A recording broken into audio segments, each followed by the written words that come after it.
We do have some, like, you know, when Kamala did the interview at CNN, they shot a bunch of footage, they edited it down. Jimmy Dore has a piece of the footage that they didn't show to the public, and we're gonna catch that. We're also gonna catch the intro to Tim Dillon's recent show 410. He had a really good summary of the ludicrousness of the oddities that offered themselves as news stories this past week, and it kind of builds a ramp and foreshadows stories yet to come in this episode. Yet to come. See, that's not a Diddy pun, but after I said it, it felt like it might be a Diddy pun. So anyway, we're gonna get to that, but first let's go to this lost footage from the CNN interview with Kamala Harris, thanks to Jimmy Dore. Hey, come see us live. We're doing our Rumble Time show September 27th in Los Angeles. We'll be in Tempe, Arizona, and we'll be in Burbank, California. Go to jimmydore.com for a link for tickets. All right, so I got this special video to play. Let's check this out. You guys ready? Can you see it, Kurt? Yeah. Okay, let's watch. Drew, thank you for having me. So this is Kamala Harris. Segment. These are the clips you didn't get to see from their interview with Dana Bash. I wonder who that Indian woman was. Here we go. Drew, thank you for having me back on your show. Madam Vice President and Governor Walz, thank you so much for sitting down with me. You know, my mother used to say, "What? Did you just fall out of a coconut tree?" Good one. No, Madam Vice President, I didn't just fall out of a coconut. First, I'd like to talk about how much I love Joe Biden, President Joseph Biden. And he really is the reason why I'm here today. And he isn't. But I am here today. And I'm going to be here tomorrow. I will be here. Tomorrow will be tomorrow, but I will be here. And we will try today to be here tomorrow. Today.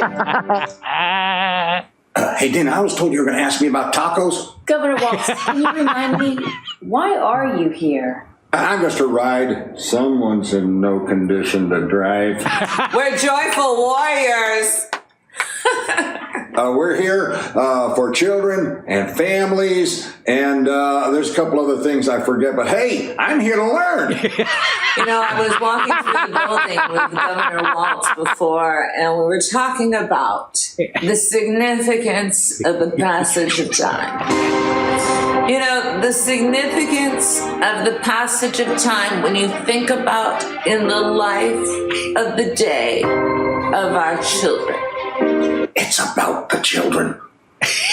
Madam Vice President. You know, Dana, I hope you're going to ask me about the day Joseph Biden called me. And if I was with my family, I hope this isn't too much information, but we were having pancakes. I had a yeast infection.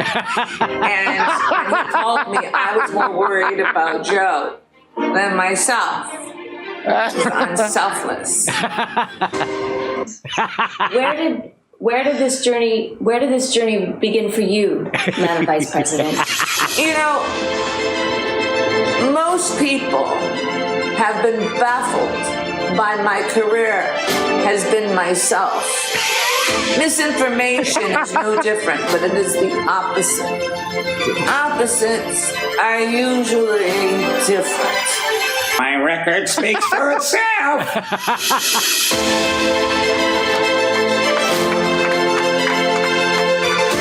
That was great. Fantastic. Who did that? Who was that? Oh, that was Rick Overton. Oh, that's great. Who was the lady? That was good. That was Misha. Who's the other lady? That was Steffi Z. Oh, no way. You didn't get Kamala for that? That was a good funny. Kamala.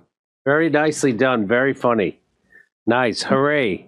All right. Right, and Chris Keene nailed it in the editing. Oh, Chris Keene did the editing? Yes. Nice job. Worth noting, and then she went on a whole thing about Haiti. Diddy is accused of holding freak-offs with male prostitutes. According to court documents, Sean Diddy Combs' freak-offs were arranged by high-ranking supervisors. security, household workers, and assistants. So he apparently forced people to do sexual acts, perform sex acts. Over 1,000 bottles of baby oil and lube were found during the raids, which were allegedly used during the freak-offs. Combs would force women to partake and would make embarrassing recordings, which he used as blackmail to keep victims quiet. Combs' team would schedule IV delivery after the days-long freak-off so the victims could recover from the physical exertion and drug use. Well, that's nice. Combs would even track women's locations and keep track of their medical records. The video was filmed in Central Park just hours before the rapper was arrested. So he was in Central Park. And what was he doing? Just having fun? He was just taking it in. He was just having fun in Central Park. The last day of freedom. Wow. They're going to kill him, I think. No, they are. They're clearly going to kill him. Guards are getting ready to fall asleep as we speak because there's no way that he can go out and say all of the things he knows and talk about all of the people who went to the freak-offs. That is my guess. My guess is that they're going to take him out. It's not only my guess. There are a lot of people that are thinking that. He's like the Black Epstein. They got to get rid of him. He's going to come out and he's going to say, hey, everybody from political figures to big music people to pastors, megachurch people. Like, I don't think that can go down. I think what's going to happen is he's going to feel very depressed. That's my guess, is that P. Diddy is going to feel very depressed and he's going to be sad and he's not going to want to go on anymore. I don't know. I can't say for sure, but it seems like an unnecessary risk for all of these people to just allow him to dime on all of them to try to get a lesser sentence, which he will most likely do. Or his cell phone's going to explode. That's the other possibility for P. Diddy. He may... I'm surprised something didn't explode, or I'm surprised a dildo didn't explode a week ago and take out P. Diddy. An exploding dildo to get rid of P. Diddy. We are now it's fully the Marx Brothers now. We have exploding pay. Israel's got panini presses blowing up to try to kill Hezbollah.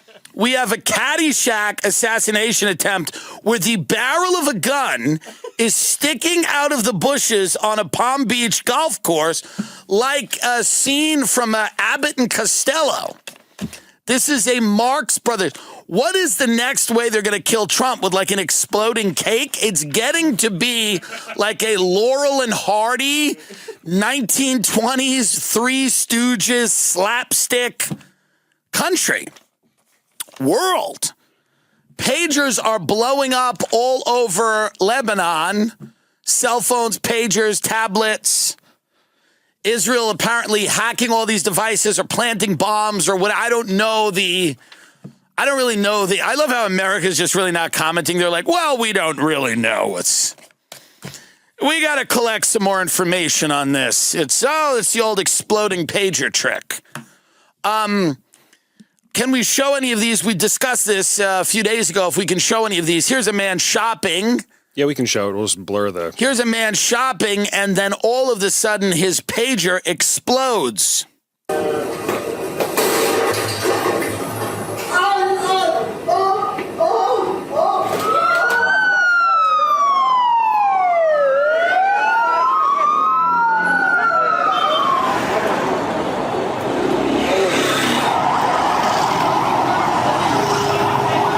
It's really not that bad from the top.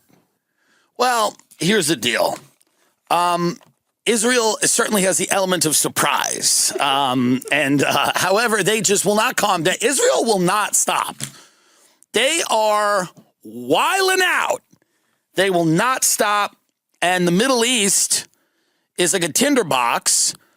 And Sheikh Nasrallah, the head of the Lebanese, I believe, I'm forgetting, Hezbollah, is saying this is a declaration of war and they're going to go after Israel. You know, I mean, I didn't even know Israel could do that. I didn't even know this was possible to be done. I didn't even know people still used pagers. I didn't even know that pagers could explode. I didn't even know that, I mean, a real supply chain issue here. I mean, I didn't even know that any of this could happen, that you could be that Etch-a-Sketches could blow up. I mean, I didn't know that this could go down. But, you know, this is a Black Mirror episode. Every day is a new, strange episode where it's hard to fully, I guess, Israel has a very secretive cybersecurity division. I believe it's called 8200 or something. And Israel's very good at the hacking and whatever. They have a cybersecurity unit, right? Unit, and I forget what it is, but it's a unit of people that do this type of thing. This is what they do. And I don't know exactly what it's called. What are you going to Israel.gov? Go somewhere else. Yeah, okay. Unit 8. Unit, that might be a bit skewed. Unit 8200 is an Israeli intelligence corps unit of the Israeli Defense, the IDF, responsible for clandestine operation. The unit is composed primarily of 18 to 21-year-old hackers and nerds and fun people that are, I guess, really good at the type of operation that you just witnessed. And don't get it twisted. They will get P. Diddy with the exploding dildo, and he will not face trial. There's no way he goes to trial if they can do this. If they can do that, you almost wonder, and I mean, again, I don't want to be a start with this here. It's like, how did Hamas pull this off? If they're so good, like if this intelligence unit is so amazing, and I know that like Netanyahu doesn't really want any investigation into the intelligence failures of October 7th, but they're so good at certain things, and I guess other things are just not as great at. Small amounts of explosives were implanted in beepers that Hezbollah had ordered from a Taiwanese company, according to American and other officials briefed on the operation. I mean, yeah, here we go. I see it again. There it is. By the way, can we just comment on the produce? Looks nice. Can we just comment on the produce selection there? It does look nice. I don't know. It doesn't seem like the war is ending, right? This isn't what happens before war ends. You don't hack everybody's smartphone and beeper and start blowing everything up, right? They're going to blow up my sunglasses soon. Lebanese health ministry, at least 9 dead, 300 injured in walkie-talkie explosions. Play a little bit of this. Yeah.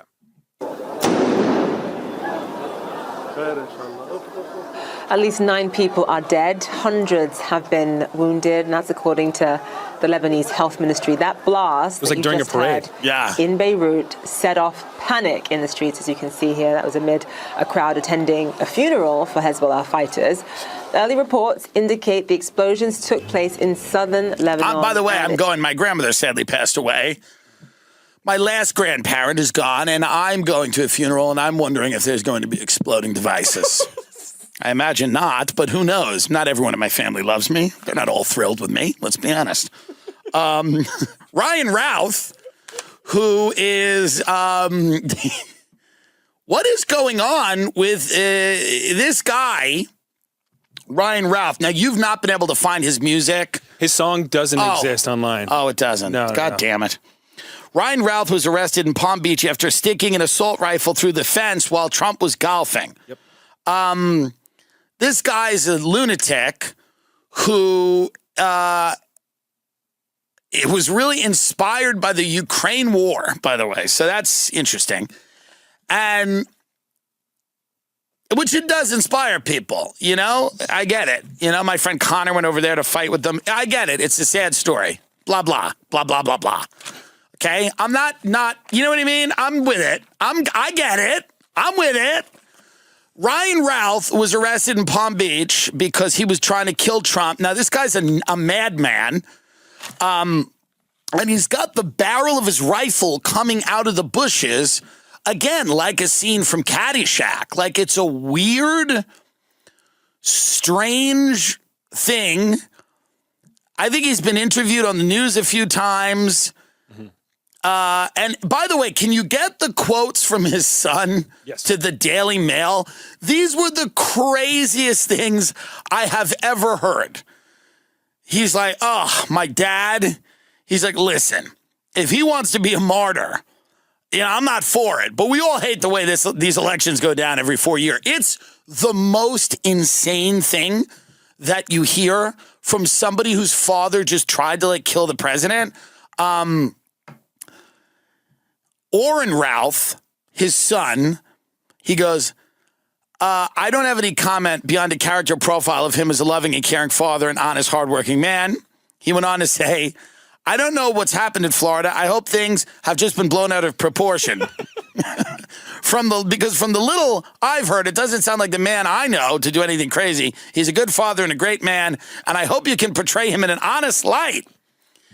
Then he said like this, he described his father as someone who was not violent, claiming he only had a couple of traffic tickets, but noted that he does hate Trump as every reasonable person does. Lovely son. Keep going down. He goes, I don't like Trump either. He's my dad, and all he's had is a couple of traffic tickets as far as I know. That's crazy. I know my dad, and I love my dad, and that's nothing like him. Orrin said that it was the first that he had heard about the incident and didn't even know his dad was in Florida, adding, we had a falling out, we've grown apart. So then he comes back, keep going down, because he comes back and he says, he comes back, and I read where he was basically like, he quotes South Park, and he says like, listen, if my dad wants to be a martyr, that's on him. Like, he does this crazy quote where then he's like, it's just like South Park. He goes, it's like every 4 years we vote for a douchebag or a turd sample. Like, he starts doing a podcast after they tell him like his father almost tried to kill the president. He's like, listen, we all hate this process. I think it was this. Yeah, it might have been the Post.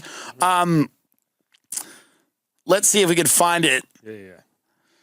Down here. It was the funniest thing I'd ever heard. I was like, this is the craziest thing I have ever heard from the son of somebody who, here we go. After abruptly hanging up the phone, Orrin Ralph sent a long text to the Daily Mail in which he said, if his father wants to be a martyr, that's his choice, and complained that voters are exhausted and embarrassed by candidates running for the White House.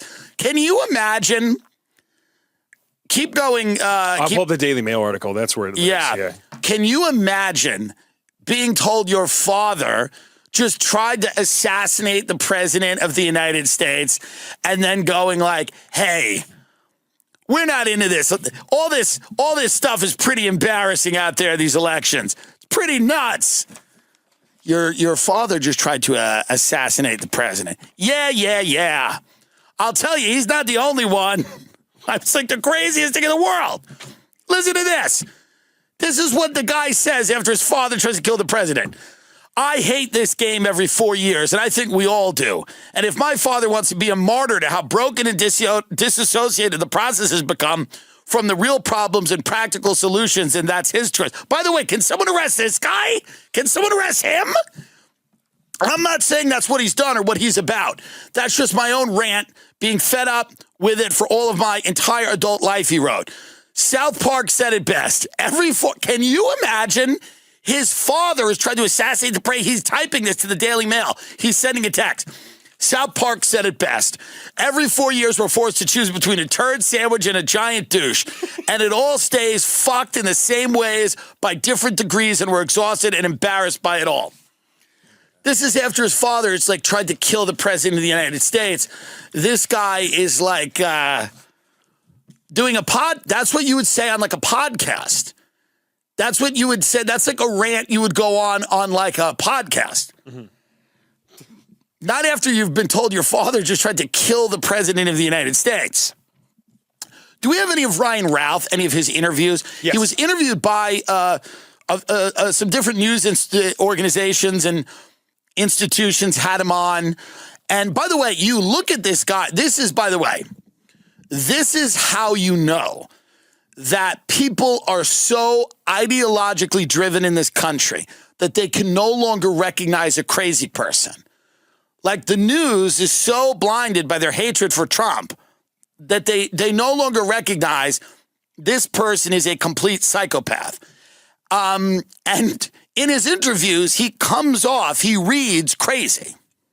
Thousands upon thousands of people standing here with the Ukrainians. This Maiden Square, Independence Square, we should have millions of people in this square, filling the square from every country around the world. And why we don't, I don't understand. I'm here every day with all the flags from all the supporting countries, with the memorials for the people that have died.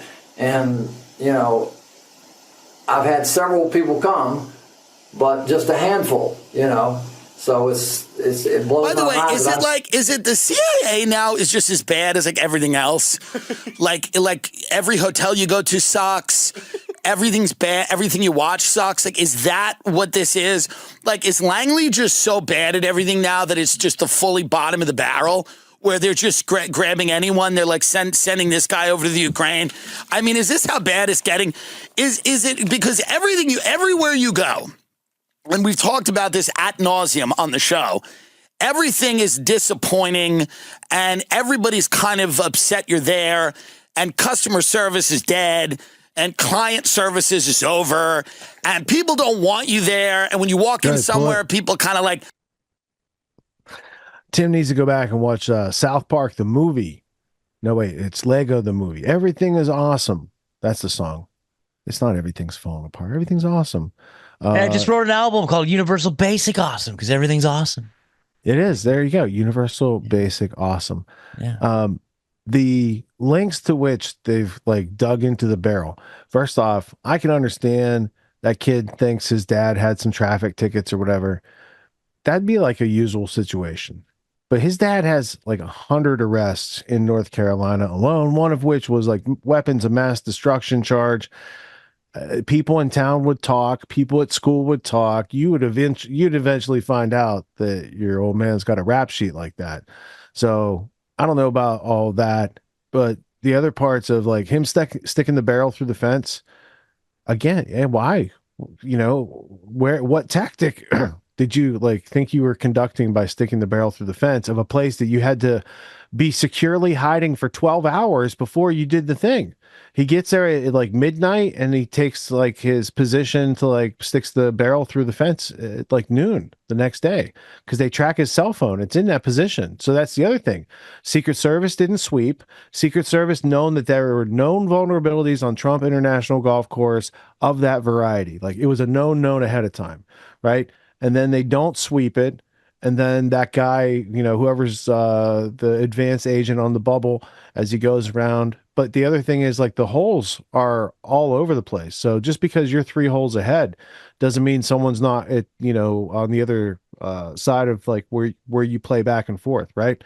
They could be on hole 9 and get a shot at you on hole 4 because of how the golf course is designed. So I don't know about the descriptions of how the president's advance team kind of covers those zones, but they're uncovered. It's an unadvertised event. The guy was there for 12 hours. He's got a rap sheet. He's worked with the CIA.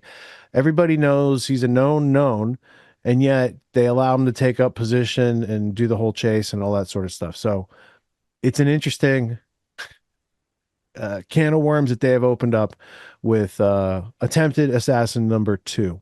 So there are a couple of clips. There are too many clips on the topic to cover, right? So I'm going to go to one of the first clips that covered it. Mark Dice, he's the one.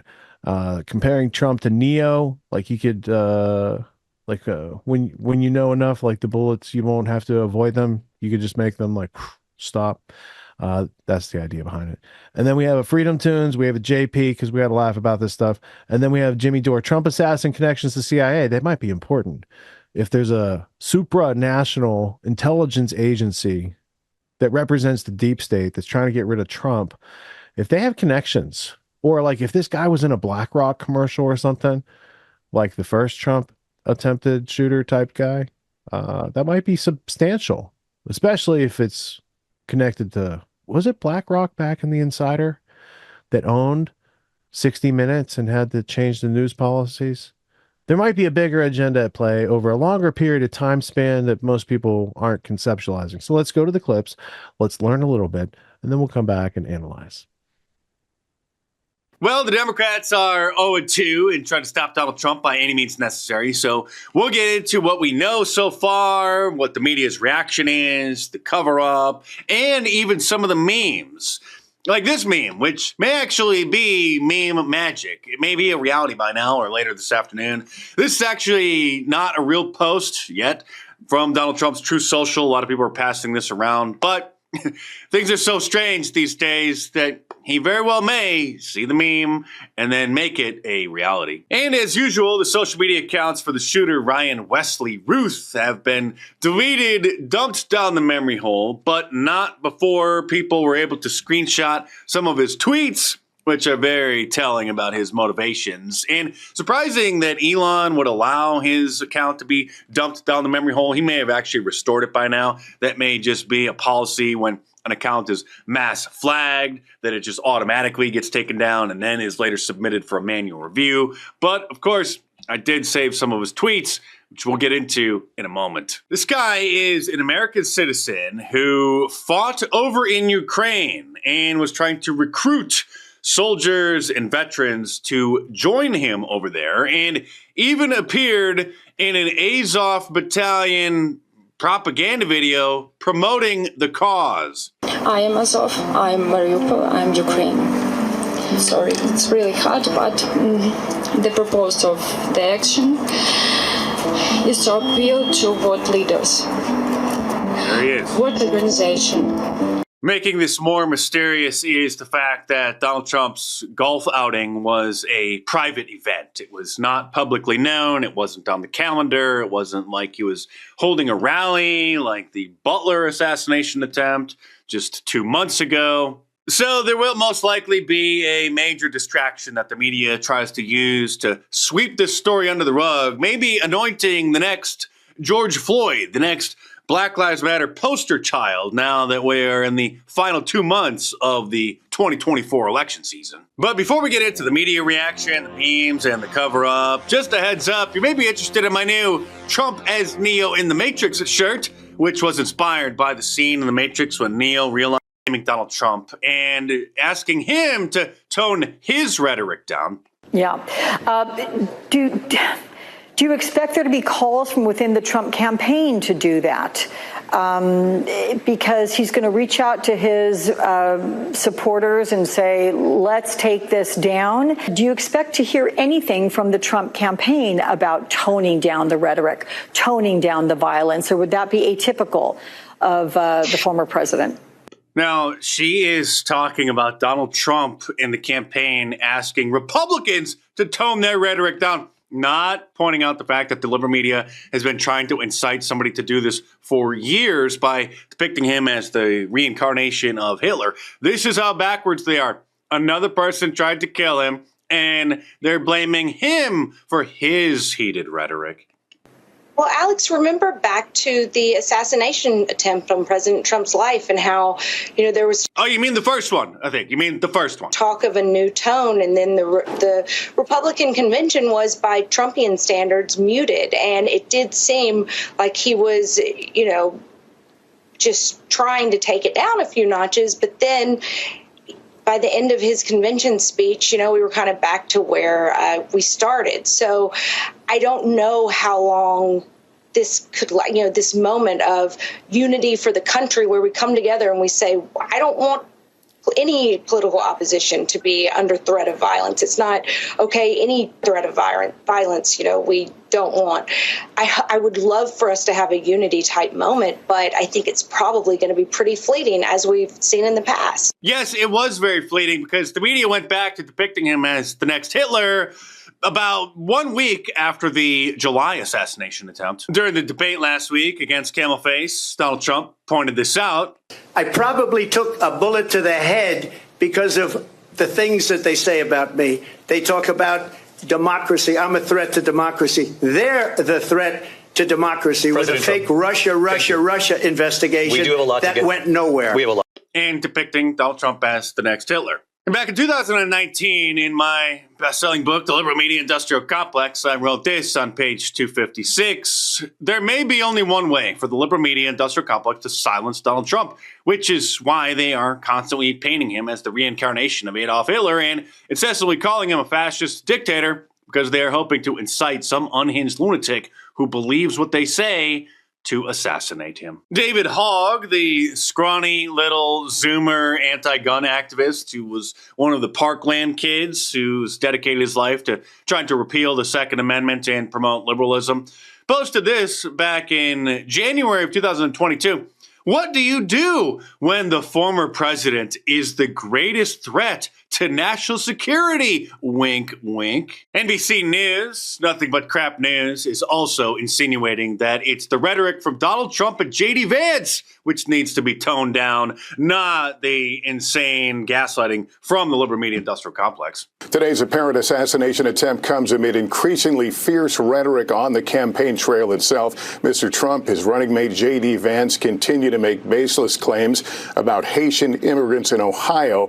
Also opposing the importation of thousands and thousands of Haitians to brown your small town is now too heated of rhetoric. They need to tone that down. It's their fault. And while what's happening to our country is extremely sad and disturbing, thankfully the meme makers are here to provide us with some much needed levity with memes like these. The second shooter missed. Here's the shooter being arrested, looking like Beavis from Beavis and Butthead. Here's another gem from the Right to Bear memes, also known as Grand Old Memes on Twitter, who never misses. And here are some of the deleted tweets from his Twitter account saying, "Let's go, people. He's ready to go to Ukraine and fight and to die for the kids and families of Ukraine. We cannot sit around and do nothing. We need to flood Ukraine with citizens from around the globe for a massive civilian army. Someone respond to me. Let's do it." And this is one of his final tweets to Kamala Harris, July 16th, just after the first assassination attempt. Tweeting to Kamala Harris saying that she and old Joe need to go visit the injured people in the hospital from the Trump rally and attend the funeral of the murdered firemen. Trump will never do anything for them, he says. Show the world what compassion and humanity is all about. This man was filled with compassion. Just like Kamala, so much compassion that she was joking about killing Donald Trump on the Ellen show, the Ellen DeGenerate show. If you had to be stuck in an elevator with either President Trump, Mike Pence, or Jeff Sessions, who would it be? Does one of us have to come out alive?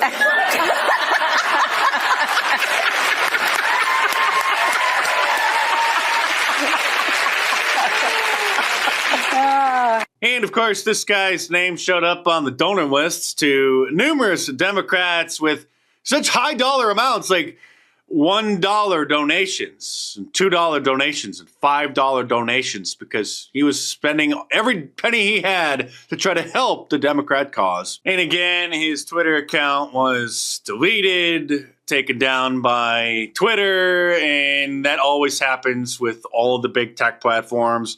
I thought that Elon would do it differently, would actually allow people to see what this guy was saying, because doesn't the public have a right to actually read the writings of these lunatics? But so far, at least as of the time I'm recording this video, Elon is falling in line with the rest of the big tech companies. Gab, on the other hand, which is a true free speech platform, not just a freer speech platform. Twitter is quasi-free speech. It's freer, but still not free. They still haven't allowed Jared Taylor back on. They didn't restore Gavin McInnes's account. He had to start a new account. There are still other individuals which have been banned and never restored back on Twitter that have never called for violence. Also, tweets involving the little N-word get taken down for violating the terms of service. So you can't say that it's a free speech platform if a little word hurts certain people's feelings and gets taken down. Gab, the only true free speech platform, did not take down the account and the posts of the first attempted assassin.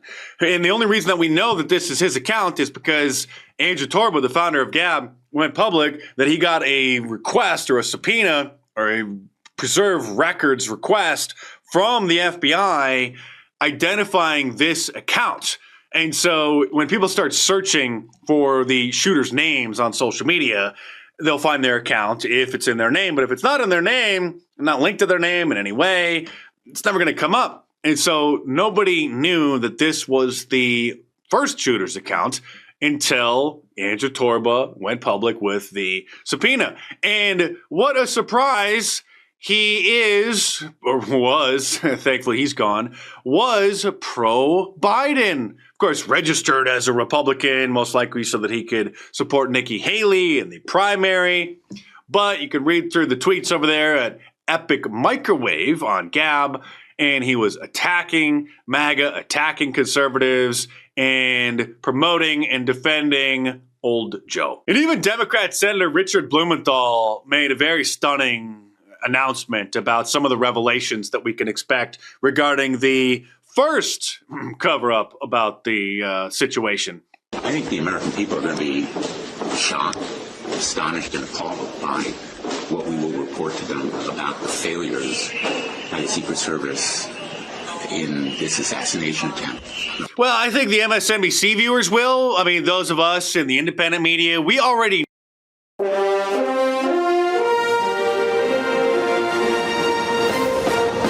Political prosecution may be coming soon, as Donald Trump has threatened to weaponize the DOJ against anyone who attempts to assassinate him. What could this mean for the future of our democracy? This is an attack against the media. Trump supporters are already alleging that we encouraged the brave hero who shot at him. Even though we've repeatedly told the public there is no room for political violence against the Nazi who is a living embodiment of all of our trauma. That's exactly right. It's another sick Semper Tyrannis attempt at endangering our lives with harmful rhetoric. No one in the press is encouraging violence. That's right, and we still have no idea why the assassination attempt occurred. In fact, our network released this statement earlier today. We are unable to confirm the shooter's motive, as there are too many reasons to kill the former president. The statement goes on to say, these range from saving democracy to the former president simply having a shootable face. Exactly. The idea that we're encouraging this is simply a lie. A baseless smear. For more information, we go live to our on-the-ground reporter who's within Trump's vicinity now. Thank you, Mac. The former president seems to be incredibly agile. It's been characteristically difficult to pin him down. Dang it. Has there been any word from the intelligence community about this attack? Yes, as a matter of fact, I'm here with CIA agent Charles Ramirez right now. Charles, what do we know about the failed assassination attempt? Well, Bill, we've been aggressively investigating the assassination attempt, but we still haven't been able to confirm why it failed. And what do the assassin's motives appear to be? Why did he do this? Why does anyone do anything? It hardly seems an appropriate expenditure of tax money to ponder the inner workings of a man's heart. Especially when Dostoevsky has already written about it so extensively. Exactly! Again! Whoever has tried to kill me must face severe penalties. That was former President Donald Trump with an absolutely dangerous and irresponsible attack on our three-letter agencies. Trump's condemnation of his attacker truly sets a dangerous precedent. Absolutely tragic. And what's to be done about it? We go to our election expert for more answers now. Hello, Mac. Good evening, Roy. What must be done, and how do we say it without getting in trouble? Well, Mac, the fact is, we need to save democracy, and we don't know how many more shots we're going to get. The key to winning is to get inside of Trump's head. Really open it up. I see. We can't let the content of Trump's brains remain outside of our scope. Correct. In fact, we may need to get into many people's heads to understand what the country is thinking. Sometimes when things are this bad, the only way to move forward is to assess a nation. Yes. We desperately need to assess a nation right now. Our only hope is to assassination. Yes. It's the only way we can put this tyrant aside. Exactly. The only solution is tyranticide. This just in to all watching at home. A lemon ate Donald Trump. Huh? Where is... Eliminate Donald Trump. I have just gotten word from my lawyers that it is not illegal to say eliminate Donald Trump now. Now. Yes, some say that shouldn't be legal to say on TV. In fact, they hope the courts strike down that former precedent. And I completely agree. Anyone watching who has the capacity, please strike down that former precedent. Eliminate Donald Trump. Assassination. Listen to my words carefully. Strike down the former precedent. The media are clearly trying to kill me. He's endangering our lives! Oh, I'm tired of having this dog. God calls us to be good stewards over his creatures! Looking for you, there's Hollow! Whether you want to start praying and don't know where to start, or you want to deepen your prayer life, Hollow is the place to begin! It's the #1 Christian prayer app in the U.S. and the #1 Catholic app in the world! 60 days without an assassination attempt. Secret Service is back, baby. Well, all good things come to an end. Yep, Secret Service agent Cletus here. We're out here on the golf course where there was just another assassination attempt on President Trump's life, which is pretty much par for the course at this point. Am I right? Yeah, the Secret Service, we're taking away a lot of positives from the situation. First of all, there's only been 2 successful assassination attempts in 60 days. Could have been a lot more. Quite frankly, I'm surprised it wasn't a lot more. But yeah, we apprehended the assassin and found he had what was either an AK-47 or a 9-iron. We sent it off to the lab to be analyzed, so we should have some clear answers as to what it was in 11 to 17 years from now. And another positive from the current situation, President Trump got to enjoy 11 holes of golf before someone tried to kill him. And it's a sunny day outside. I've gotten plenty of vitamin D. And another positive, so far this summer, we've apprehended 2 would-be assassins after they've tried to kill him. We're 2 for 2. That's pretty good stats. Don't get much better than that. Wouldn't it be better to apprehend him before they try to assassinate him? Hey, Director, can we do that? But you told us not to. So, a lot of positives. Pretty good for being understaffed. Understaffed? Why weren't there more agents? Well, President Trump got shot 2 months ago. Secret Service took a lot of heat for that for some reason. So we knew we had to improve. And to do that, we've implemented more stringent DEI guidelines. That's why with this most recent attempt, Spinetti was actually off at fat camp trying to get obese so he could keep his job. I was actually FaceTiming with him when the assassin fired the shots. Yeah. I've just been out here on the golf course with the president all day. So what do they have you doing at fat camp training? Yeah, we're eating 14,000 calories a day, and the bigger we get, the more positive affirmations we say about our body. Hey, what was that? There's just a large human-like animal in the bushes doing a mating call that sounds like gunshots. Probably a Sasquatch or something. Hey, stop it! The president's trying to putt! Oh, and also they're teaching us to not use our thumbs when we handle our weapon. Shows more inclusivity toward our mammalian relatives who don't have opposable thumbs. Man, I can't wait to go through that training. Hey, dude, I'm just seeing on Twitter right now that someone's shooting at Trump again. What? The President Trump? I think so. Oh my God, well, where's that happening? Apparently on some kind of golf course. What? I can barely hear you. It says he's on a golf course. Damn, dude, I hate it when that happens. Does it say where President Trump is now? I could be wrong, but I think he's about 30 yards to your left. No, your other left. Yeah, left. Yeah. Oh, no, sorry, that's your right. My bad. That's my bad. He's to your right. Spinetti, I gotta go. Hey, tell the president I said hi, and I look forward to seeing him soon if he's still alive. I will. I think he'll really appreciate that. Okay, talk to you, buddy. Mr. President! Someone's in the bushes! Can you go stop him? He's got a gun! Don't just lay on the ground! Do something! And that's when I got to the president and threw my body behind his to take cover. How'd the assassin get so close to the president? Well, he was hiding behind bushes, so we didn't know he was there. Why didn't the Secret Service survey the area? Well, first, as you would expect, we were just following protocol. And second, those bushes are sloped. So needless to say, it scares the hell out of us at the Secret Service. Too dangerous to even go near. Oh, and the bushes he was hiding behind were on the 12th hole.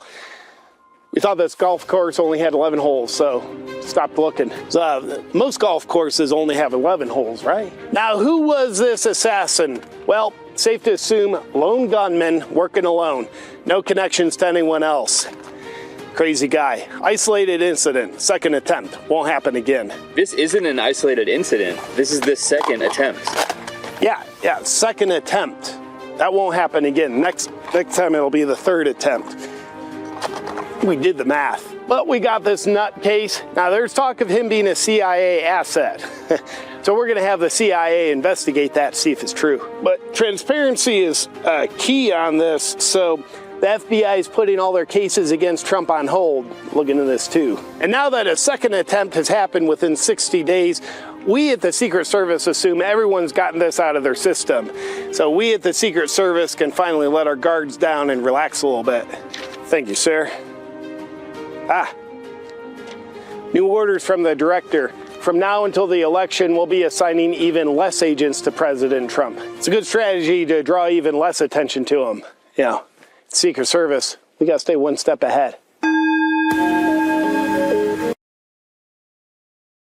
Hey, come see us live. We're doing our Rumble Time show September 27th in Los Angeles. We'll be in Tempe, Arizona, and we'll be in Burbank, California. Go to jimmydore.com for a link for tickets. Speaking of Ian Carroll, is this evidence that Trump's assassin was a CIA asset? It's still early. Don't jump to any conclusions. Too late. I did. Too late. I assume guilty until proven innocent. So Curtis jumping. I'm going to hold. Why would I hesitate to jump to that conclusion? Is everyone stupid? Why would you think it's anything but that unless you don't know anything? Well, it's what it is. The only thing they do it a lot. The only thing is they didn't kill him. They don't have to. He's a Fruit Loop. You don't have to kill him. It's great that the guy the 74-year-old man that had no history of anything that shot that president of Slovakia, that's another one of those. Oh. They made a bunch of them. They get Transformation of America by Kathy O'Brien. I thought she was a crazy lady until I found out she testified before Congress and they classified it. So that means guilty. So yeah, I'm jumping on it. I'm jumping to conclusions. But I'm not yelling at Ian. That guy does great work. He does great work. So here's what Ian actually found out. So the new Trump assassin just dropped, and there's some spicy details already. Ryan Routh, very strange guy who's lived a very strange life. And this time, the internet was wise and archived all of his socials as much as possible before the FBI took it all down. So here's some basics on what we know about him, and one really interesting rabbit hole about who he might be. Right off the bat, though, it's super early. This is all speculative. Take your time, pump the brakes. We're just digging through dirty laundry. We don't know what sticks yet. But this guy is a private American citizen who traveled to Ukraine on his own dime, to help recruit civilian soldiers to fight for Ukraine and Afghan special forces. He was recruiting on his Facebook page. Here's an archive of all of his tweets that look pretty damn automated to me. They pretty much all look like this. In a past life in Hawaii, he apparently ran this company that made a single tiny home and a single Facebook page and never did anything else with it. Super weird. But I grabbed everyone that he followed on Twitter before they deleted it. He only followed 60. And right down at the bottom of that list, which I think indicates his first follow, is this girl named Sue Kim, who is ex-CIA, along with some other very interesting things. Now, again, she actually, it turns out that was his second follow. It wasn't his first follow. His second follow was that woman who's ex-CIA. Okay. Reminder, this is just speculation, digging through Twitter dirt. Maybe this chick is just a wonderful, patriotic person that's helping America. Who knows? But her account is private, meaning why does he follow her? I've been digging around, and one of my followers said that they found her in the people that follow him back. I have not been able to confirm that for myself because they took the account down. If you've got a video of the 1.2 thousand followers that followed him, That would be great to know. He says that she was at the bottom of his followed list, meaning that she followed him right when he made the account. That would make sense, seeing as she's at the bottom of his following list of who he follows too. I mean, every asset needs a handler. And when you go through some of these other affiliations here, you get what is essentially the CIA training grounds at Johns Hopkins University. It explores the relationship between politics and the many kinds of military power, from the use of terror by small non-state groups to the threatened use of nuclear weapons. Its director is John McLaughlin, who is literally an ex-acting director of the CIA and ex-deputy director of the CIA, 3-decade career at the CIA. David is third on the list of people at the top of this institution at the university. 30-year career in Army Special Forces, various special operations, invading various countries, as well as Operation Enduring Freedom. You get the idea. Anyways, Rand Corporation. That's a military industrial complex think tank, kind of like the Atlantic Council. And LMI org. Yeah, that's like a military industrial complex education and training program as well. Preliminary findings on the internet when you search our homeboy, the shooter, show his arrest record, including in 2002, possession of weapons of mass destruction. What? Class F felony? Yeah. Still along with 3 other blocks of things like possession of handguns or concealed weapons and driver's license stuff. And yeah, that sounds like some operative shit. Don't jump to conclusions, But again, we don't know any of this yet. We're just digging through dirty laundry on the internet. It's hard to tell what's real. But this is a photo of the weapon he used and the setup he had. People are speculating it looks an awful lot like, Russian-Ukrainian class of rifle. He's doing these weird recruitment ops in Ukraine for civilians. Well, he's like posting on his Facebook all the time to like no followers about how he's recruiting hundreds of civilians to fight for Ukraine. Like, posting for like Afghan special forces to contact him so they can come fight in Ukraine. But he's like just a random citizen from Hawaii. And one of the 60 people he follows is this CIA gal that allegedly follows him back. That looks an awful lot like a handler or a contact. His account looks an awful lot like a bot or an MK Ultra or a Pato. Who knows what the hell this is? His criminal record looks an awful lot like what you might expect a kind of guy in this kind of line of work to leave behind. And then there's the weird video evidence getting turned up. Officials in Kyiv simply aren't interested in recruiting them. Ukraine is reluctant to be cooperative. That's Ryan Ruth, a U.S. citizen who set up the International Volunteer Center in Ukraine to help connect foreigners to Ukrainian military units. Now I'm talking to over 100 soldiers every day, and pretty much everybody, all of my contacts in Ukraine, they were adamant, pretty much yelled at me every time that I suggested that we bring in Afghans. The Ukrainian government didn't respond to our request for comment, but a source close to the officials in Kyiv told Semaphore that their top concern is the question of loyalty in the thick fog of war. The biggest thing is spies. They're afraid that anybody and everybody is a Russian spy. Shout out to some bitch I know on X, who currently has one of the best archives of all of his socials and accounts. There's a lot of other people doing good work right now. And again, I just want to clarify. I'm not trying to pretend like I've solved the case or like we know what's going on. Yeah. We just have learned by now that the FBI is going to just cover everything up. And so it's up to us to try to dig everything out before they do. So that's what we're doing.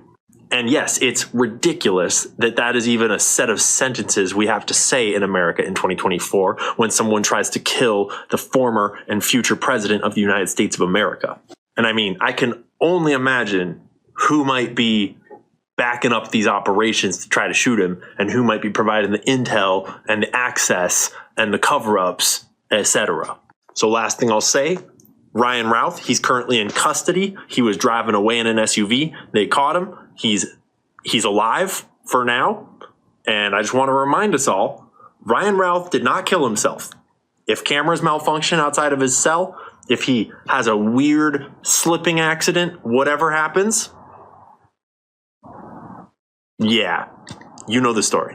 50 more days, my money's on at least one more attempt before we get there. So stay frosty, because the war machine desperately needs the wars to escalate, and they're not down with the MAGA Maha folks shutting down the wars. and they are ready to kill people, ready to assassinate, allegedly, apparently, theoretically, just jokingly, in order to perpetuate those wars. So apparently them being involved in, RFK says the CIA was involved in his father and his uncle's. Yeah, they were. Of course they were. Why would it even be in doubt? Why would we have to take baby steps for a thing? I wonder if the mafia did it. I wonder if Jeffrey Dahmer ate some people. Is everybody stupid on purpose? Obviously, this is what it is. Now, we don't know who sent him because that technology that they developed that they've never stopped working on and they mass rolled out, it's proprietary. That means there's a lot of actors that have their own versions of it. So he could be working for FBI, CIA, NSA, NRO. There's like all these organizations. It could be a private contract. He could have been a slave sold to a corporation that is using that programming on him. There's many possibilities. However, I don't have any doubt that that guy went through the program. I want to know who his parents are. I want to know his family history. That'll tell me a lot. The last guy, his dad was a behavioral modification therapist or something. Guilty. His dad was the handler. That's what that means. You should have either Kathy O'Brien on or J.R. Sweet or any of these people that were in the program in the 90s, because they got very interesting things to tell, and it directly ties into this, because I don't think they're just worried about wars ending. I don't think Trump's against war, by the way. I think what they're worried about is not JFK, not UFOs coming out, but this slave program that they had for 30 years that Reagan was involved in, and Cheney, and George Bush Sr., and all those pricks that are now one unit. Cheney endorses Kamala. That should tell you a lot. Okay. There is nothing I wouldn't believe. Cut. Put it that way. There's nothing. Kurt just left Jimmy speechless. Some good, crazy stuff in there. You know, it was interesting that he mentioned, they won't listen to me and bringing in Afghanis. It's like, that's classic CIA, right? Training Afghanis to fight the Russians. Yeah, he's like a North Carolinian bin Laden. Yeah, exactly. Organizing the Mujahideen. Yeah. For Ukraine. Totally. I wanted to touch on two things that were mentioned. Rand Corporation, and then we got this thing called the Atlantic Council. And that ligature, that connection to that Ryan Routh character, that's interesting because historically, these are not groups that are defending freedom. They're globalist entities bringing about a new world order. And the Rand Corporation has a long, sordid history going all the way back to Alfred Lee Loomis and things going on in the 1920s. And it became a think tank, not just for our government, but for governments around the world. The Rand Corporation is like the big brain bug. If you're a Starship Troopers fan, Rand Corporation's, just sitting in the background, just over the horizon, just out of sight, involved in all sorts of cybernetics and technocratic type of things, the type of things that started at the Macy conferences and continued through MK Ultra, all the way up through experiments that went on at Harvard with someone aforementioned earlier in this episode. So the connections between these globalist entities is substantial because, like I mentioned, not just Rand Corporation, but Atlantic Council. I have to type it back in. There we go. Atlantic Council. It also is a think tank. 1961, the president, also on international affairs, also under the last will and testament of Cecil Rhodes, the British conquest to recolonize America, the British infiltration of the United States security community, the Council on Foreign Relations, and the Atlantic Council was in charge of the COVID, censorship, suppression, lockdowns, a whole bunch of that stuff.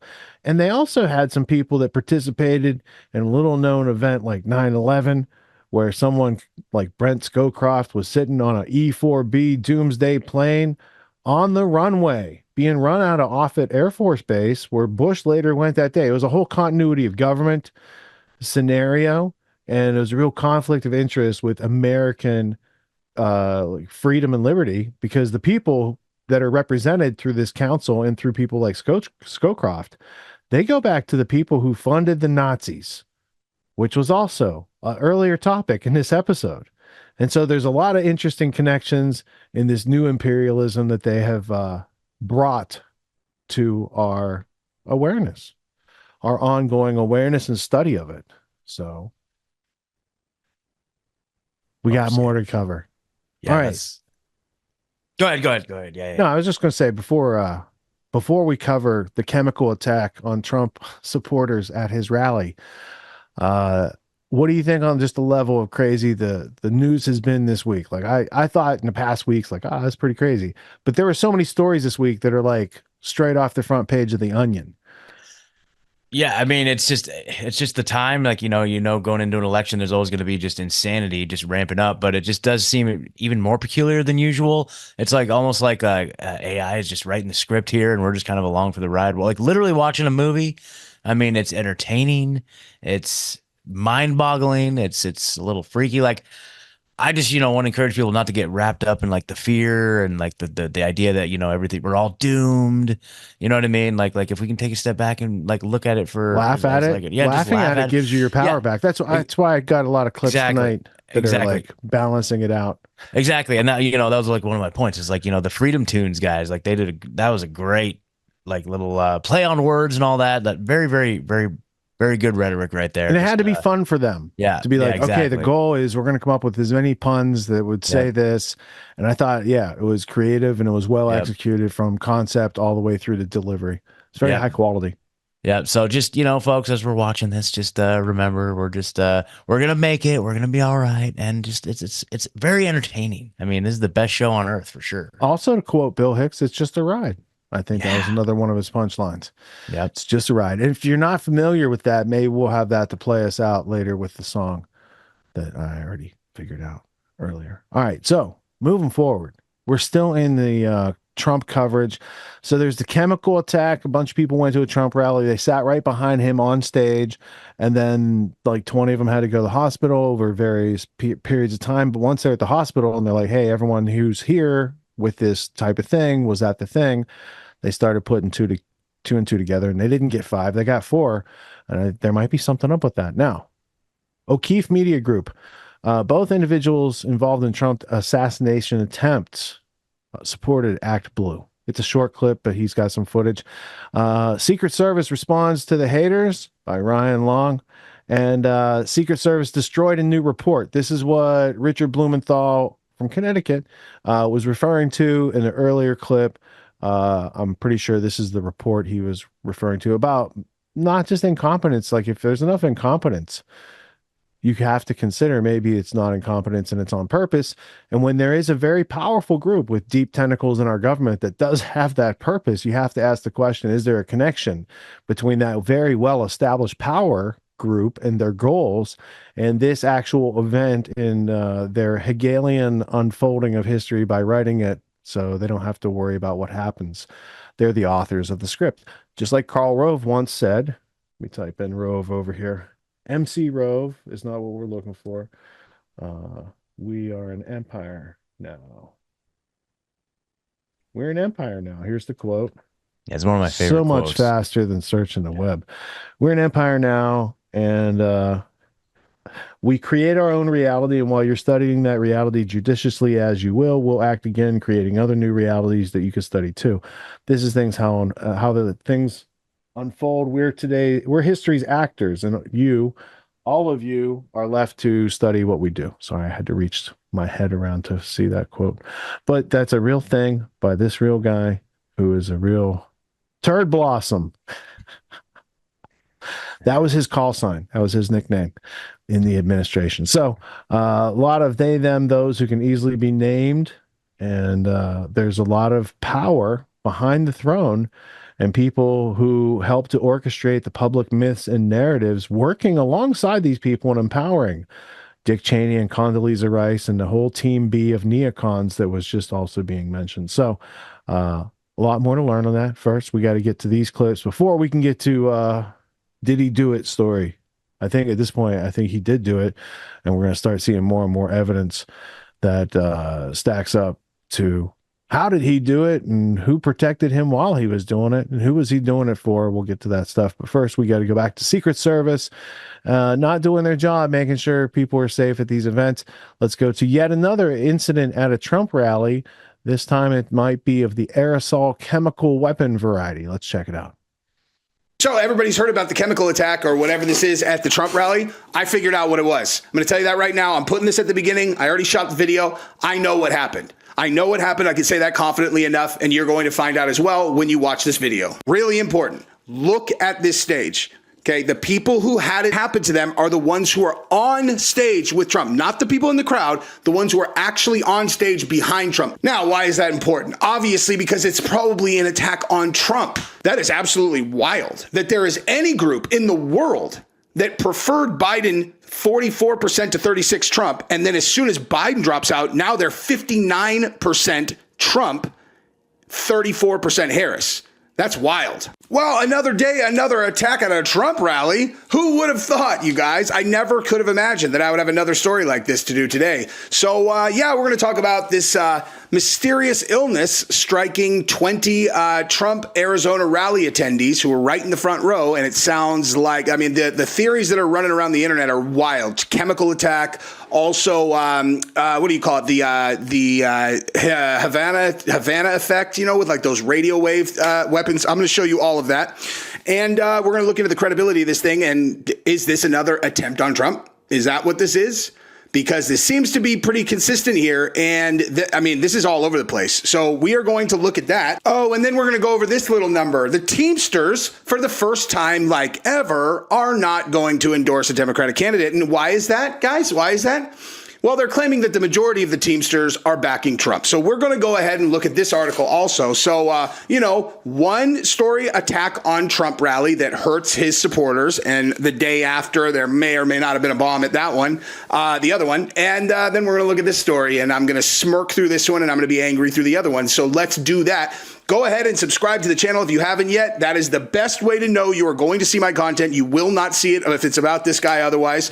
And also, let me tell you about the sponsor of this video, Prize Picks. If you haven't played Prize Picks yet, I cannot stress this enough. Just watch what I do here and then get on board, dude. Now, Prize Picks is daily fantasy, but it's not like regular daily fantasy where you have to pick some big complicated lineup. You literally can pick as few as 2 players that you're going to track this week. We're doing NFL because it's NFL week. And you pick stats that you think they're going to do more or less than. It is so simple. It's wild. Okay. Just pick any of these guys. You're like, all right, New England running back Antonio Gibson. You think he's going to do more or less than 8.5 receiving yards? Here you go. All right. I'm going with more. Boom. That's one of my guys. Hey, rush yards. Aaron Rodgers. Is he going to get more or less than 1 rushing yard? I'm going more. I think he's going to scramble. Okay. And look at that. Now I've got a roster over there, $20 entry fee to win 60. Now I'm just going to level with you guys. This far of this season, I've been being a little bit aggressive. I've had like 6 guys on every roster, which is hard to hit. The payout's huge, but I'm going with multiple 2-player rosters this week. That's what I'm doing. You guys should do that with me. Now, one big note is that it's easy, very easy to get your money in and out with Prize Picks. And also, when you play and use promo code JesseOnFire, using the link in the description to get there, you're going to get a free $50 in your account as soon as you put $5 in play. That's correct. You make a deposit, you play $5 in lineups, you're going to get an additional free $50. So why don't you go do that, and I will see you on Prize Picks this weekend, racking up money on NFL. All right, let's start with this story because I'm going to tell you right now, I think I know what caused this, okay? I think I know what is causing this this crowd eye pain. Some people say they're even blinded by it. Anyway, so let's listen to the report, and then I'm going to tell you what I think is going on. A recent Donald Trump rally in Tucson is raising questions. Multiple people who attended the former president's rally in Tucson last week have reported severe eye pain since the event.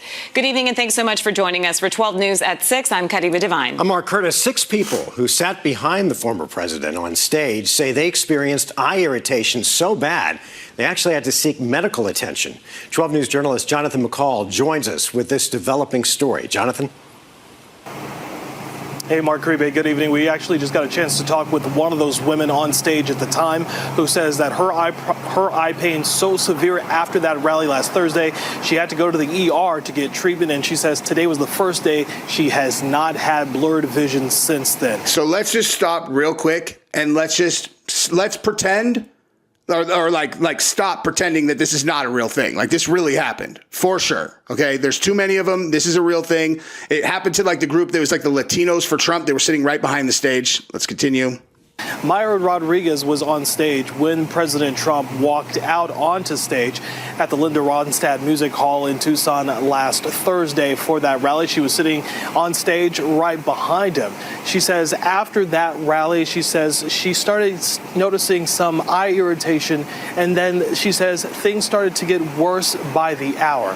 She says in a matter of hours, she had to go to the ER to get treatment, and she says she couldn't even lift her eyes, open her eyes up to be able to get information, to be able to see or even talk to other folks. Initially, she thought it was allergies until the very next day. So look, hang on real quick. This is really important.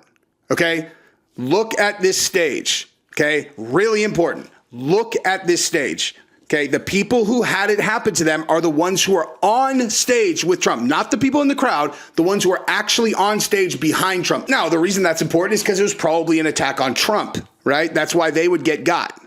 Until the very next day when she was in the ER, she says she started hearing from other folks who were also sitting in the same section as she was, who started also complaining about eye issues as well. Rodriguez said a doctor told her the injuries were not caused by the lights. She says, again, her eyesight has improved, and again, today was the very first day she has not had blurred vision since that day, but she says her eyes are still sensitive to the light. She says she'd definitely like to know exactly what it was that caused that pain for not only her, but others in the same section. Well, of course, yeah, the curiosity, right, of what could have happened. Why just that group, right? Especially why only the group that was where Trump came in. Right? Listen, I'm telling you, I have such a good theory on this because this what they're describing happened to me in high school, and I found out what it was, and it was in an assembly when this happened. Why not the other side, right? Why just this side of the group? And of course, I would like to, but it will be nearly impossible, I think, at this point, so many days after the event, that venue has been wiped out. Oof. So Rodriguez says she has been in contact with the Trump campaign about what happened. The Trump campaign says it is looking into that incident about what happened. Okay, so now let's also just read an article about it. Trump supporters who sat on stage during the Arizona rally suffering from mysterious eye injuries. It's unbearable. Multiple Donald Trump supporters claimed they suffered a mysterious eye injury and were forced to seek medical attention over the unbearable pain after sitting behind the former president during his rally in Arizona. Myra Rodriguez was among Trump's most loyal backers, seated in a confined position on the right side of the stage behind former president at the music hall. She claimed she was experiencing eye irritations when she exited the venue following a nearly 80-minute speech. As soon as we left and we stepped outside, my eyes were burning. Who was a a former Planned Parenthood director, whistleblower, and vocal figure in the Republican Party, told the outlet. Thinking it was her allergies acting up, yada, yada. Are you sure you didn't get sprayed? This is exactly what I was going to say. Okay. So it says, are you sure you didn't get sprayed with something? Your symptoms look like you got sprayed with something. She recounted the ER asking. I'm going there in a second. Her symptoms continue to get worse, yada, yada, yada. And it was just this one group. Okay, so here's the deal. Okay, I'll tell you what I think it is. I think they got sprayed with pepper spray. Okay, I think that the group, I think that this is getting I think that on their way out, at some point, someone misted pepper spray at that group. Okay, because the way that happened, like the fact that it was just this one group, and they said the second that they got outside is when it hit, so maybe they got sprayed on the inside, or maybe someone sprayed them from someone was on the roof, and was misting it or something like that. Like this was definitely an attack. Okay, this is definitely an attack. It's intentional for sure. But what I think it was is some leftist psycho who was probably misting pepper spray down on a big group of Trump supporters, and they probably sprayed the whole thing. They were probably on the roof, and they were probably like, shh, and there's enough to hit this group that's walking out. So they have like 20 people that got hit with a dropping, pepper spray thing. It was just enough to like get in their eyes a little bit, enough to where they'd be super irritated. They'd be like, oh my God, okay, there's something wrong. And again, that happened to me. Okay, this exact thing happened to me when I was in high school. Someone, like, the person that did it got expelled. Both Thomas Matthew Crooks, the man who fired at Donald Trump in Pennsylvania in July, and Ryan Wesley Routh, who apparently made an assassination attempt against Trump in Florida, were both donors to Act Blue. That's right, the shooter Thomas Crooks was identified by the BBC, stating voter records show that Crooks was a registered Republican. He also donated $15 to the fundraising group Act Blue in 2021, according to an election donation filing. We received this footage from an OMG citizen journalist a couple days after the shooting. We're not sure anyone has seen this angle yet. Hey.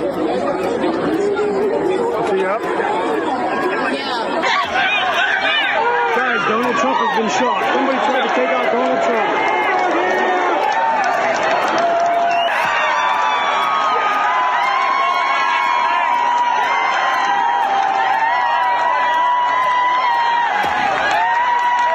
Over the weekend on September 15th, we had a second assassination attempt on President Trump's life by Ryan Wesley Routh at Trump's golf course in West Palm Beach, Florida.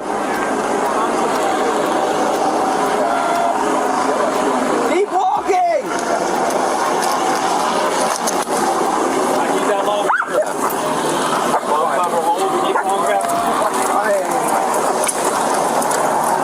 Again, unemployed, but making donations to Act Blue, according to the FEC. It's especially ironic in light of all the elderly names that are being used and taken advantage of, these Smurfs, telling us they haven't made donations.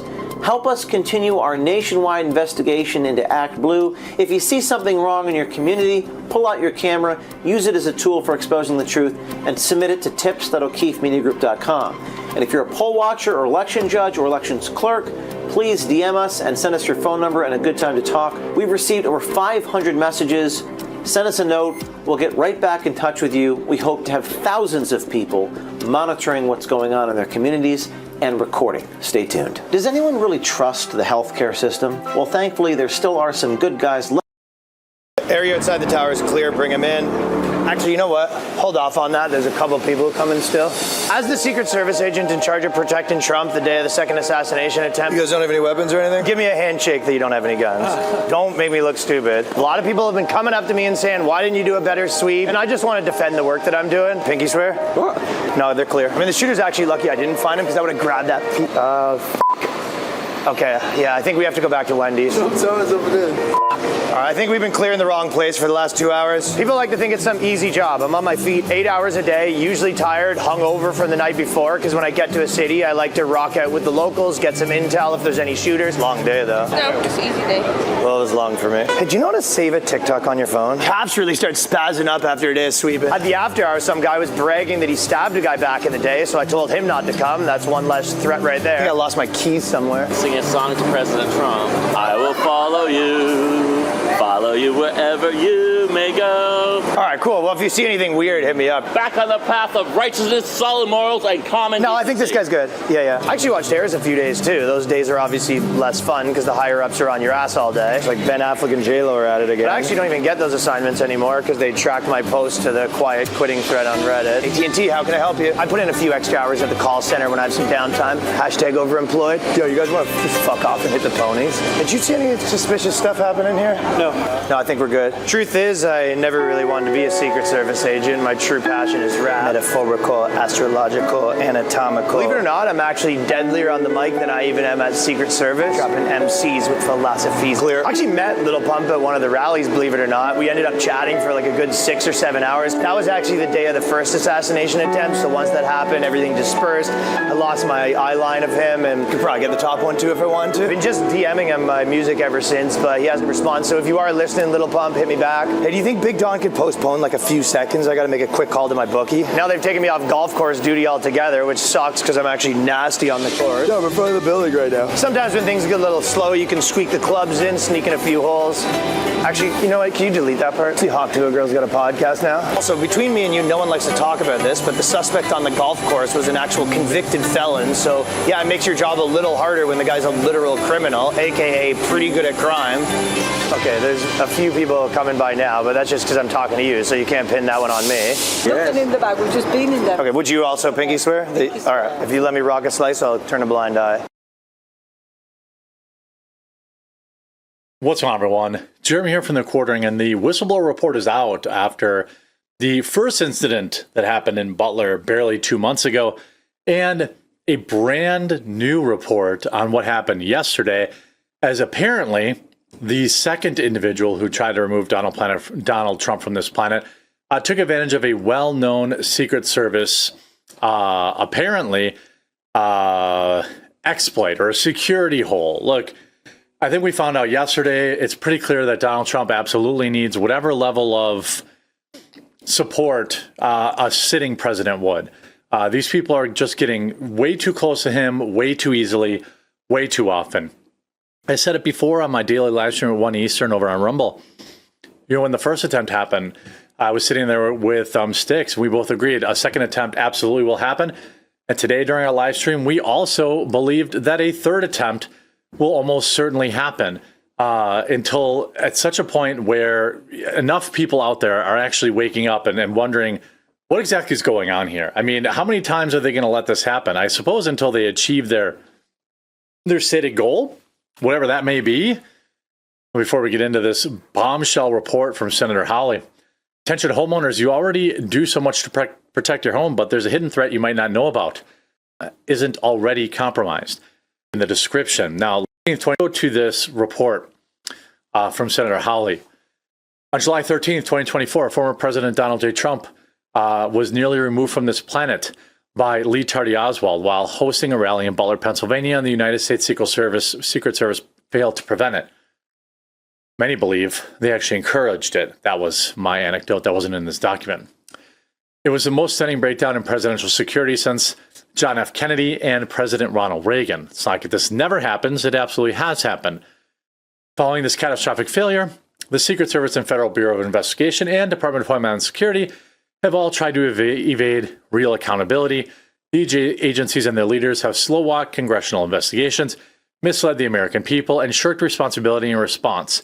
Senator Hawley personally visited Butler, Pennsylvania rally site to interview whistleblowers, opened up a whistleblower tip line, and encourage those with relevant information to tell their stories. Since then, many individuals have come forward with information regarding the events of July 13th from the Secret Service, DHS, and local law enforcement, as well as private citizens. I mean, this is just bananas, isn't it? You know, when are we going to find out what actually happened yesterday or Sunday? September 15th. All right, so there's a whole report. Jeremy does a whole analysis of it. I feel like everyone watching right now, probably real time, we get that they didn't want accountability. None of those federal agencies wanted to take accountability for their actions or lack of responsibility on the July 13th assassination attempt situation. I don't think that's surprising. I think what's surprising is now juxtaposed to that story, we're going to move into a block that involves a guy named Diddy being investigated by those same agencies, Homeland Security, FBI, and those agencies that want to avoid accountability and not take any self-responsibility are going to be in charge of making sure that Diddy serves his time or doesn't make it out of there. Because like most of the people that Diddy is blackmailing seem to be on somebody else's protection list. And when you're on the FBI protection list, like that's what it's all about. If you pay those organizations, it's a protection racket. So either FBI had Diddy as a confidential informant, and his dad used to work for the CIA and Frank Lucas and heroin smuggling and stuff like that's going to play into it, or he's burned all the bridges and they're going to leave him someplace in a dungeon and let prison people with nothing to lose do what they do. And, I'm sure those prison guards are probably making up their alibis right now. Why was the tape off that night? How'd the tape get turned off? All that good stuff. We've seen it before. We'll probably see it again. So let's get into, Scott, did you have comment on the block we just played? I mean, so with the incident of all the other people kind of getting sprayed, as Jesse assumed, it kind of reminded me of the Havana syndrome type situation, maybe some sort of high powered radiation or something. We know they have also there was the use of chemical weapons at the Columbia protest back in January, the initial event that was covered in Grand Theft World. So we could use Clip Genie to either look up Columbia University or chemical attack, or there was an Israeli IDF participant there at the protests. They were ensuring that this is before all the protests were really popping off. They had used those types of tactics. So we also have a good time ally who has recently used such tactics in our country at a political rally, but I don't see why they do it, because Trump's such a good friend of their agenda. Yep. I mean, that is true. Dupe. That's now married into it. You want a tinfoil take? Just real quick. Please. What do you got, LD? Actually, from this guy, S2 Underground, makes really good daily reports. He teaches GhostNet radio connectivity. I highly recommend going to check him out, but he did a video yesterday, and his hypothesis is perhaps some incompetence if Secret Service had an IR laser on a rifle, switched it on, and did not have a cap covering it, could have flagged these people. Flag the audience. Yeah, that's a good point. I don't know if the symptoms weren't happening till people were walking out of the building. Who knows? That was just something that I came across earlier today. That's a good call. Yeah, very, very interesting. What was the name of that guy again? S2 Underground on YouTube and on X. I'll send you a link. But cool. And then speaking of YouTube, like there was a reference to the Haktua podcast, and I looked it up. I was like, apparently, okay, so 12 days ago she launched her podcast. Episode 1 has 1.3 million views, folks. But apparently it's awful. Well, that's what I'm saying. It's like you guys, it's up to you guys shallow to share. And without substance. Yes, so of course it is, you guys. So it's like we need to get Grand Theft World each episode at least 1.3 million views. Like this show, like based on the merit and the value of it compared to a Haktua podcast, like this should be getting like 1 billion views compared to that. So you guys share the show. Let's get it out there. You know what I'm saying? It's up to you guys. Trump was supposed to be on that show, and that's why he faked that second assassination to get out of it. Florida. Yeah. That's a good allegedly. Yes. That's a good excuse. Yeah. And I think the difference is blowjob's popular. Political analysis, not so much yet. But not so much. Yeah, I mean, but there is a payoff, because like if you were to search on the clip Genie, this is the April reference from the second chemical weapon attack at Columbia University. But if I were to change my search slightly, we could find the January reference when it originally happened. This is the one where they made fun of Ilhan Omar's daughter because she construed mace as a chemical weapon. But IDF was already on the record in January having done the same thing at the same place before there was even big protests. So anyway, I just wanted to add that to the record to be more accurate. And then also, I have a correction from last week. I believe last week I said something toward the end of the show, like I spend 6 days a year driving as like that's all I do is drive on those days. I miscalculated. It's actually 12 days a year. So I wanted to make sure I had that correction in the record that I do drive sporadically in between these long bursts of work. It gives me time to listen to long form content, and I'm a fan of that. Everyone's doing some kind of self-help these days, and you can find a million self-help courses out there. Most other courses out there are hosting lectures, they're hosting videos, they're maybe even doing Q&As, and these are great starting points to encourage learning. But at Autonomy, we believe that hands-on practice is the best way to really lock in what we're learning. There's no better way to gain confidence and mastery than through action. After each lecture, we practice the concepts we've learned with other students, giving and receiving feedback in a non-judgmental environment.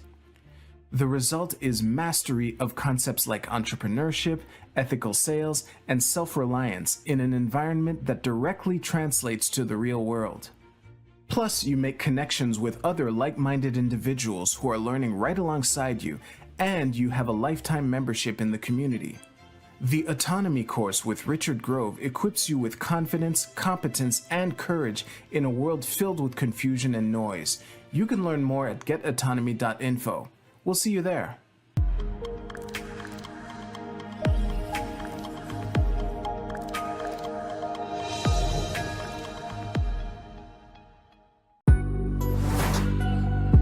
What makes the Grand Theft World podcast unique, invigorating, exciting, and informative? Most other podcasts out there are either doing straight up interviews or they're just covering the daily news. They're covering current events from the day they happened. And that is effective. It's useful. It's a great starting point. And then sometimes these current events change during the week past the first story. So we like to give it a little time. You have to wait till some of the dust settles on these stories in order to give them accurate coverage. And the other thing that's really missing in the media landscape is covering the articles that are coming out every day. That's great. That's necessary. But who's bringing in contextual history so that you can understand what has been going on for decades and decades to lead up to the machinations and actions that we see unfolding today? So what we do here on the podcast is we cover current events. Many of these things are censored, but we wait about a week. As a forensic historian, I focused mainly through my career on the history of globalism and collectivism and things that they call maybe the New World Order. There's a lot of facts to these sort of circumstances, groups, events, activities, working groups that they've had over time. So for Grand Theft World listeners, we not only break down the current events, most of which that are censored during the week, we provide you with contextual history, we give you the source notes, the references, we do deep dives, and this really empowers you with an understanding of context and history so that you can make more informed decisions in your life. There's also a community, a membership where you guys can actually ask questions and we can get into the show and we can share evidence. And there's a town hall weekly for Grand Theft World for those who listen to it and are interested in covering the stories that we don't get to during a 6-hour show. Listening to it an hour a day, you could easily consume the week's news, but you're going to have substance and meaning and context and understanding. And with that, you can make higher quality decisions in your life. So if you're interested in more quality in your life, go to grandtheftworld.com, click podcast at the top, and we'll see you there. Thank you. These allegations are false. This isn't Grand Theft Auto, folks. This isn't a video game. What are the most surprising things that you discovered once you started pulling on that thread? Who he was connected to, what institutions he was influential over, what events he participated in? Come on, man. What are we talking about? Come on, man. No. You don't have to think about it, dude. I got this quote because you said you didn't know much about Klaus Schwab. I made it my job to, as soon as this happened, I'm like, okay, this guy's their front man. Let me learn about the official history of the World Economic Forum. I got their 40-year history. I got every book that Klaus Schwab has written or ghostwritten. I went through those books. This is one of the most interesting passages. Come on, man. Come